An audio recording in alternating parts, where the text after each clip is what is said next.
Patuloy ang mga pag-ulan sa malaking bahagi po ng bansa dahil pa rin sa dalawang weather systems. Ito ay ang habagat or southwest monsoon sa may western sections ng Southern Luzon, Visayas, and Mindanao at ang low pressure area dito po sa may silangan ng Visayas. As of 3 in the afternoon ay patuloy na lumalapit sa ating kalupaan itong LPA at nasa coastal waters na po ng Giwan, Eastern Samar. Base po sa ating analysis, mas maliit na po ang tsansa na itong low pressure area ay maging isang tropical depression butchoy pa. Inaasahan within the next 24 hours ay aakyat itong low pressure area pa northwestward patungo po dito sa may Samar Island at by tomorrow ay possible na nandito na sa may eastern side ng Southern Luzon.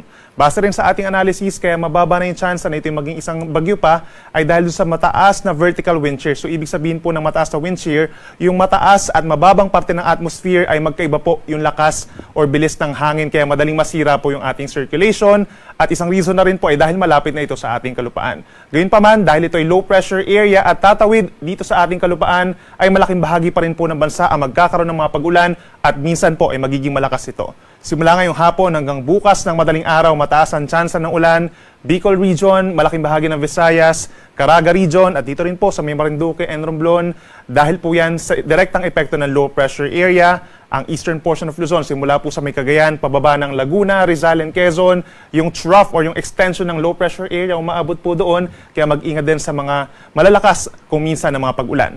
Ang natitirang bahagi ng Calabarzon plus rest of Mimaropa in Metro Manila and rest of Mindanao may epek po ng southwest monsoon or hanging habagat. So asahan din yung paminsan-minsang malakas na ulan at may mga localized thunderstorms pa kung mapapansin po nila sa ating latest satellite animation dito sa natitirang bahagi ng Luzon.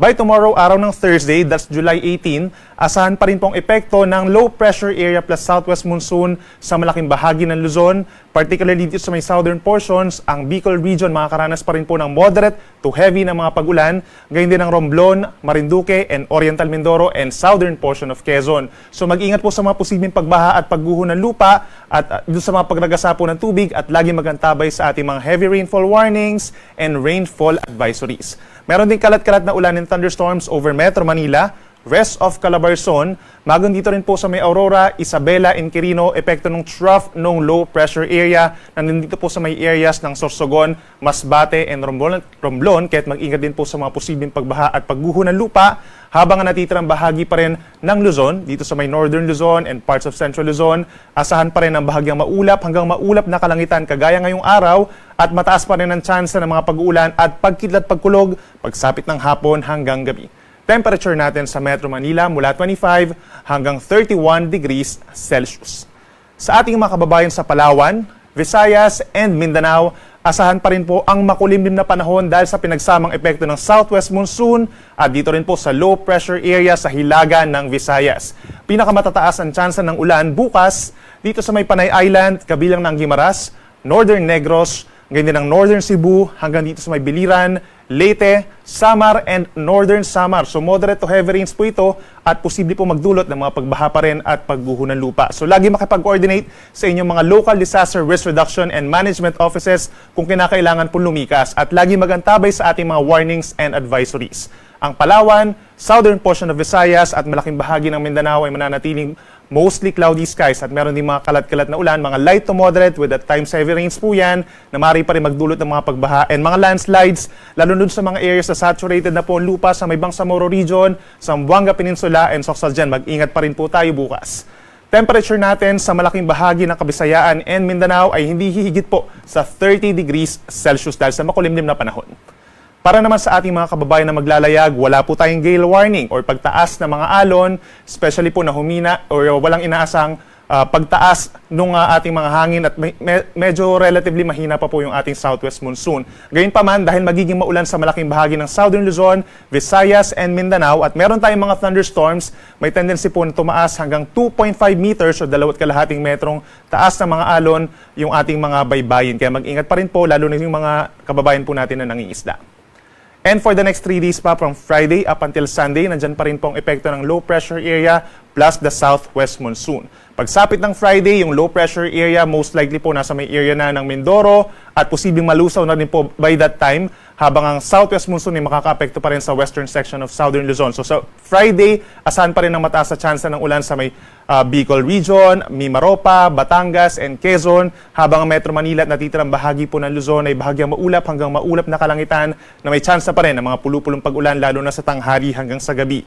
Then pagsapit ng Sabado, iiral na lamang po yung southwest monsoon sa may western side. So magiging maulan ng Zambales, Bataan, Metro Manila, Cavite, Batangas at malaking bahagi ng Mimaropa.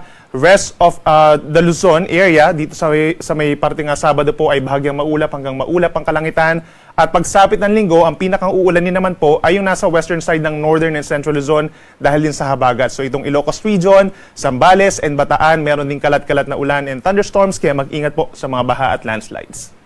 Sa ating mga kababayan po sa Western Visayas, affected pa rin po sila nitong low pressure area pagsapit po ng Friday, lalo na ang Western Visayas. Then pagsapit naman dito sa may Negros Island Region and Central Visayas, may effect pa rin ng habagat or southwest monsoon. Kaya mag-ingat din po sa mga pagbaha dahil minsan malalakas pa rin ang pag-ulan. Pagsapit ng Sabado, dito na lamang sa may Western Visayas, posible ang mataas na tsansa ng ulan dulot po ng habagat at bubuti ang panahon sa may Central and Eastern Visayas. Habang pagsapit ng Linggo pa ay mas bubuti ang panahon sa malaking bahagi ng Visayas. Kapalit niyan, mas mainit at malinsangan na tanghali at mga isolated thunderstorms. At panghuli sa ating mga kababayan po dito sa Mindanao, apektado pa rin po ng habagat or southwest monsoon ang Bangsamoro Region and Zamboanga Peninsula. So asahan pa rin po yung kalat-kalat na ulan and thunderstorms. Nandyan pa rin po yung banta ng mga pagbaha. Habang natitirang bahagi po ng Mindanao ay unti-unti bumubuti na po ang panahon, lalo na sa may areas ng Caraga Region and Northern Mindanao. Pagsapit ng weekend, malaking bahagi na po ng Mindanao makakaranas ng mas madalas na maaraw na umaga hanggang tanghali. Pero pagsapit ng tanghali, papainit na po lalo na sa may areas ng Metro Davao and Zamboanga City. Then pagsapit po ng hapon hanggang gabi ay nandyan pa rin ang mga pulupulong ulan or pagkidlat pagpulog. Sunset po natin ay 6:29 ng gabi mamaya at ang sunrise bukas 5:36 ng umaga.